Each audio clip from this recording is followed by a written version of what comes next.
দর্শক দেখুন যারা বলে বিধায়ক নওশাদ সিদ্দিকী চলে যাচ্ছে, দর্শক সেই ছবি দেখুন। মানুষের কী হারে ভিড়, বাইক এবং মানুষ। এবার রাতের চিত্র, বেশি দূর নয়, ভাঙড় বিজয়গঞ্জ বাজারের পাশেই কিন্তু এই ছাতুলিয়া। দেখুন দর্শক, লোক প্রচুর হারে মানুষ।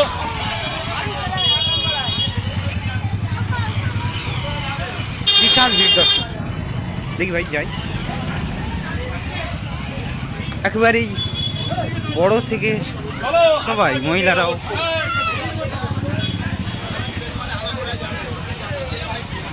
ভাইজান যাচ্ছে, আপনারা দেখতে পাচ্ছেন সকলেই।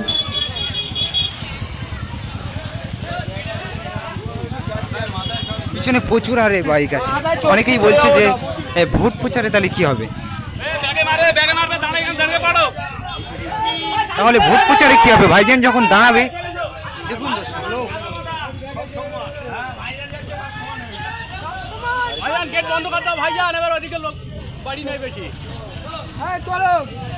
দেখতে পাচ্ছেন দর্শক, রাতের চিত্র একেবারে।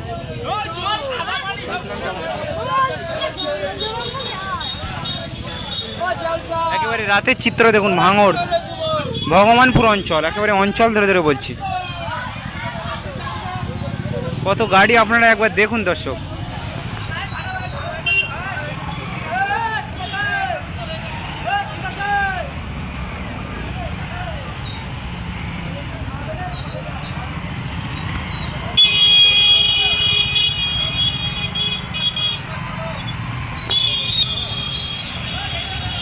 প্রচুর আরে বাইক।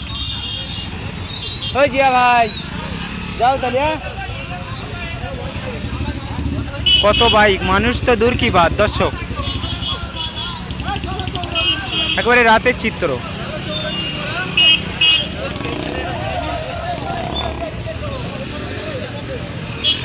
এখনো প্রচুর গাড়ি আসছে।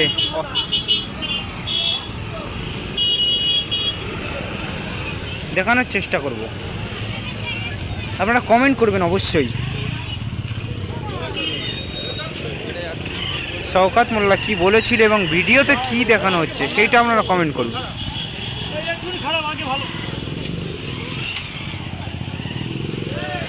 নওশাদ সিদ্দিকী কি বলেছে আমরা আপনাদের শোনাবো। পাইপ চুরি করার অভিযোগ, কিন্তু এই অঞ্চলের প্রধান কিন্তু সেই ভাষা মেনে নিতে পারছে না, কি বলবেন? দেখুন, আমি গতকালকে একটা ভিডিও দেখলাম, চাষিদের সুবিধার্থে কিছু পাইপ ফেলার ব্যবস্থা ছিল, সেগুলোকে দিনে রাতের অন্ধকার না, দিনের আলোতে নিয়ে পালাচ্ছিল। গ্রামবাসী আইএসএফের লোকেদের সহযোগিতাতে ধরা পড়েছে, প্রশাসনের লোক এসেছিল, সেটা নোট করে গিয়েছে। আমি দেখছি প্রশাসনের পক্ষ থেকে কি ব্যবস্থা গ্রহণ করে। তো এটা পাইপটা বড় বলে আপনারা দেখে ফেলছেন। এরা ছুঁচ থেকে শুরু করে সবটাই মানুষের চুরি করে দিচ্ছে। এই চুরি করেই দলটা চলছে। এক কথা, এটা চোরদের দল চলছে, এটা মেনে নেওয়া যায় না। কৃষকদের স্বার্থে যেগুলো এসছে সেগুলোকে ফেরত দিতে হবে। আর যারা এই চুরি কাজের সাথে যুক্ত, তাদের বিরুদ্ধে প্রশাসনকে কঠোর ব্যবস্থা নিতে হবে। আজকে সাতুলিয়া গ্রামে কি প্রোগ্রাম ছিল বা কি বিষয়? আজকে আমাদের অঞ্চল সম্মেলন ছিল, ভগবানপুর অঞ্চল সম্মেলন। গ্রামবাসীদের সহযোগিতাতে আমরা এবং পুলিশ প্রশাসনের তারা নিরপেক্ষতা বজায় রেখে যেভাবে ডিউটি করেছে, দুটোকে আমি কুর্নিশ জানাচ্ছি। এবং আমাদের পার্টির বিভিন্ন স্তরের কর্মীরা ছিলেন। ভগবানপুর অঞ্চলের নেতৃত্বদের নিয়ে আজকে আমাদের একটা অঞ্চল কমিটির প্রস্তাব গৃহীত হলো। গতকালকে বারাইপুরে এক মুসলিম টোটোচালককে রীতিমতো ভদ্রঙ্গ ছেলেরা খুন করার চেষ্টা করেছে। গতকালকে নয়, বেশ কয়েকদিন আগেই করেছে। হসপিটালাইজ আছে, ট্রিটমেন্ট চলছে, ভাগ্যক্রমে সে বেঁচে আছে। তো এটা একের পর এক ঘটনা হয়ে যাচ্ছে। এ রাজ্যে তো বিজেপি, এই অঘোষিত বিজেপি রুল চলছে। যেটা উত্তরপ্রদেশে দেখেছি, সেটা এখানে হচ্ছে। পশ্চিমবাংলা সরকারের তৃণমূল কংগ্রেস যখন ভোট ছিল, তখন বলেছিল কি, এই বিজেপিকে আটকাতে এখানে ভোট দাও।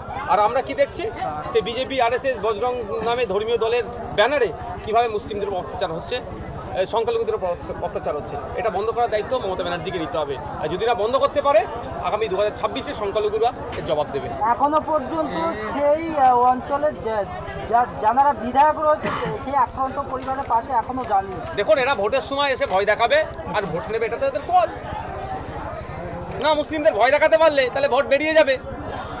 ওই জন্য বিজেপির এইগুলো যারা করছে বারবার, তো তাদের বিরুদ্ধে ব্যবস্থা গ্রহণ করছে না বা সমবেদনা জানানোর জন্য বিধায়কের যাওয়ার প্রয়োজনটুকু বোধ হয়নি।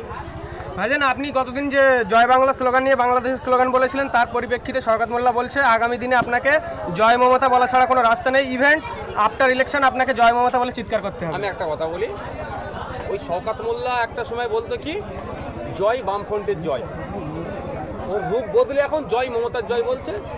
আগামী দিনে হয়তো ও জয় শুভেন্দু অধিকারী জয় ওকে বলতে পারে। তবে নওশাদ সিদ্দিকী বাংলার জয় হোক, বাংলার ভালো হোক, দেশের জয় হোক, দেশের ভালো হোক, এই স্লোগান এখনও দিচ্ছে, আফটার ইলেকশনও দেব এবং মৃত্যুর শেষ দিন পর্যন্ত বাংলার ভালো হবে, বাংলার জয় হোক, দেশের জয় হোক, এটা বলতে থাকবো। থ্যাংক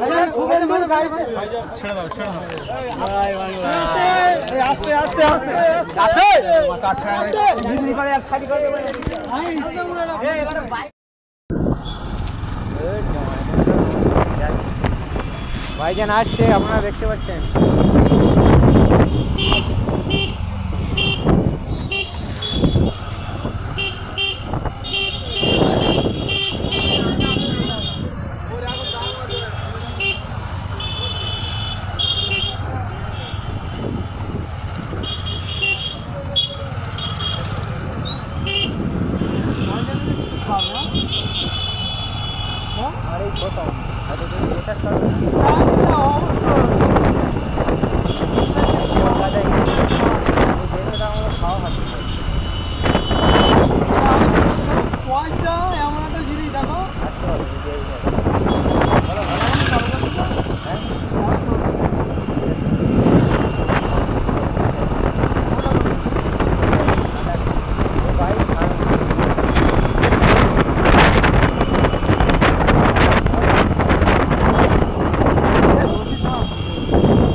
শুধু দর্শক বন্ধু, আপনারা দেখছেন একে নিউজ বাংলা। আর এই মুহূর্তে উপস্থিত রয়েছি ভাঙড় জাউলগাছি। আজকে নওশাদ সিদ্দিকীর ঘোষিত একটি কর্মী সভা রয়েছে। আর সামনে বিধানসভা যত এগিয়ে আসছে আমরা দেখতে পাচ্ছি ভাঙড়ের রাজনীতি তত উত্তাপ বাড়ছে। একদিকে তৃণমূলের কর্মী সমর্থকেরা তারাও বিভিন্ন জায়গায় মিছিল করছে। আমরা দেখতে পাচ্ছি যে যত এই বিধানসভা ভোট এগিয়ে আসছে, ভাঙড়ের বিধায়ক তথা পীরজাদা নওশাদ সিদ্দিকী তিনি কিন্তু ততই ভাঙড়ে আসছে। বিশেষ করে রবিবার তার একদম নির্ধারিত একটা সময় হয়ে দাঁড়িয়েছে যে প্রত্যেক রবিবারে তিনি ভাঙড়ে আসছে। প্রত্যেকটি অঞ্চলে অঞ্চলে তিনি সভা করছেন, কর্মীদের নিয়ে রণকৌশল ঠিক করছে। সেই কর্মীদের মধ্যে অন্যতম রাহুল মোল্লা আমাদের সঙ্গে রয়েছে। এই যে নওশাদ সিদ্দিকী কেন এত ঘন ঘন আসছে, তাহলে কি নওশাদ সিদ্দিকী মনে করছেন যে সামনে যে বিধানসভা রয়েছে সেই বিধানসভায় টাফ হতে পারে? শর্ট করে,